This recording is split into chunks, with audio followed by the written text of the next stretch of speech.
नमस्कार सबैलाई। आज हाम्रो जीवनकै अमूल्य दिन हो। हाम्रो सानो परी, हाम्रो छोरी पहिलो पटक आफ्नो घर प्रवेश गर्दैछन्। आजदेखि हाम्रो घरमा नयाँ उज्यालो थपिएको छ। सानो हातमा संसार समाउने शक्ति छ। सानो मुहारमा सम्पूर्ण परिवारको खुसी लुकेको छ। आमा बुवा मात्र होइन, हजुरआमा, हजुरबुवा, दिदीभाइ, दाजुभाइ सबैको मनमा आज असीम आनन्द छ। यो घर अब केवल घर रहेन, यो हाम्रो छोरीको संसार बन्न गइरहेको छ।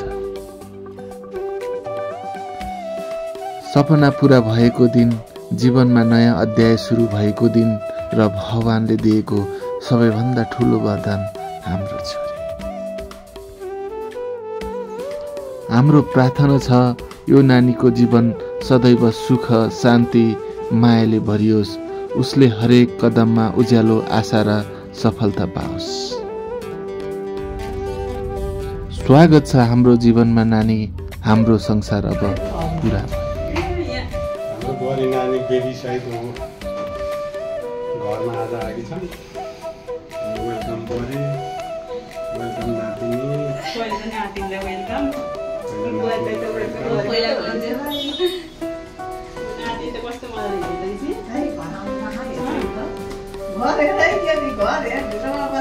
सुशीलाको लागि चाहिँ ऊ त स्टे अलिकति खाली गर्दैन पर्छ।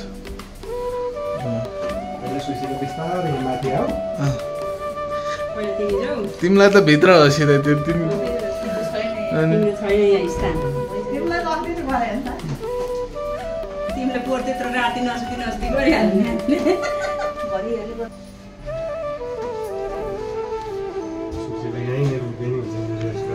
यतापट्टि साइडमा भित्र बस्छौ, भित्र राख्दिउँ सुशीला।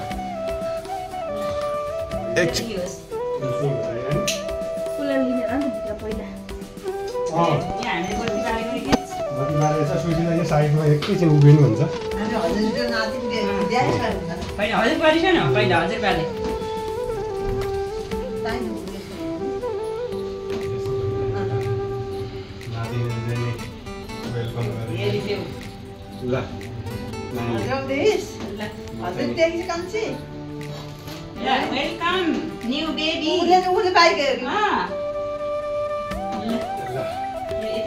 मेरो छोरा बुहारीलाई नि गर्नु पर्यो नि ले।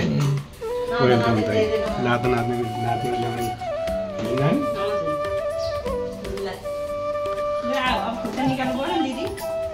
खुट्टा निकाल्नु त्यसलाई पुलपुल काट हाल्ने। अब हजुरले के राखेछ त थाहै हुँदैन।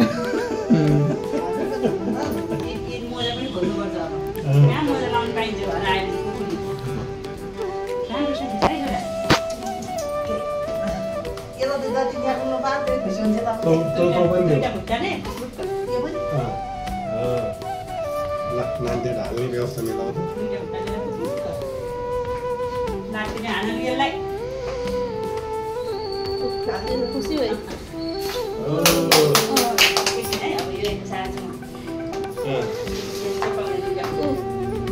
दुईवटा खुट्टा ट्याप्प हो त्यहाँ नानी चौतिनु पहिला।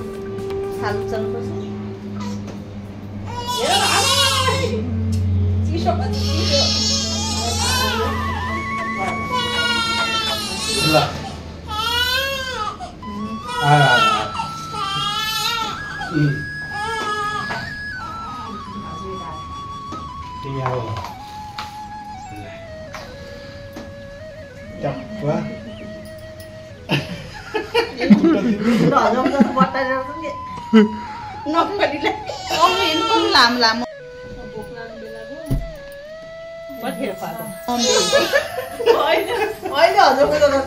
तिमी नि भित्र जाऊ ल। आमा पनि आमासँगै हो, सुशीलासँगै ल, सुशीलासँगै।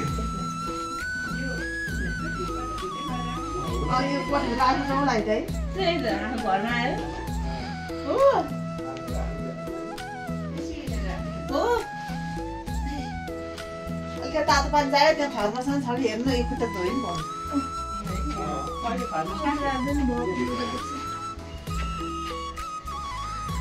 पेपर पनि ल्याएको पहिला पेपरले पुछौँ अनि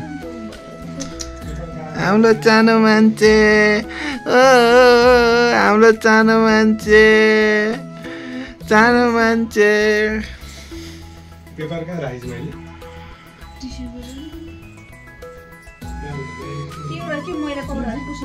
त्यही झोला नि छ त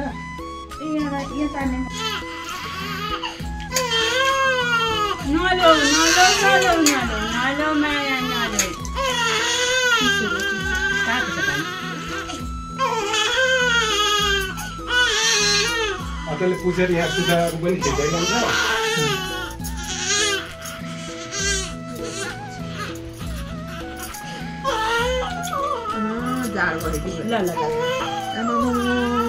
नाली चान्दी मेरो मुर्ला नाली चान्दी एकछिन सुताइदेऊ भिडियो बनाइरहेको जिपर पनि लगाइदिनु अब रोइछ नि यहाँभित्र ट्याग पारेर राख्छु ठुलो पानी परेर घर आउने बेला पानी लगाएर आइत यहाँदेखि अब यहाँ थुनेर राख्छौँ हामी रुने मान्छेलाई मेरो व्यवसाय त थिएन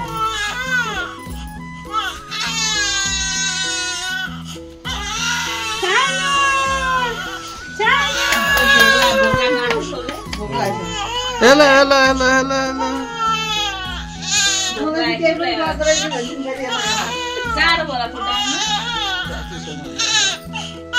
रोइहालिन्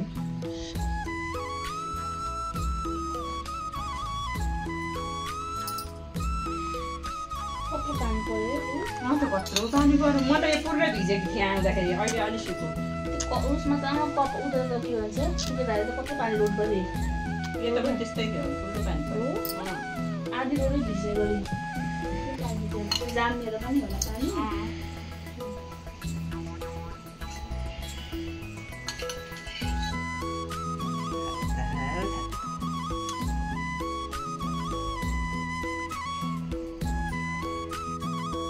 आजको दिन हाम्रो जीवनकै अविस्मरणीय पल रह्यो। हाम्रो नानीलाई पहिलो पटक घर भित्राउने यो छेर हामीले तपाईहरुसँग बाँड्न पाउँदा धेरै खुसी लाग्यो। कृपया हाम्रो छोरीलाई तपाईहरुको आशीर्वाद र माया दिइदिनु होला। आजको ब्लग यही समाप्त गर्छौं। अर्को रमाइलो क्षणमा फेरि भेट्ने आशा राख्छौं। हाम्रो सानो परिलाई मायाको साथ स्वागत गर्नुभएकोमा धन्यवाद।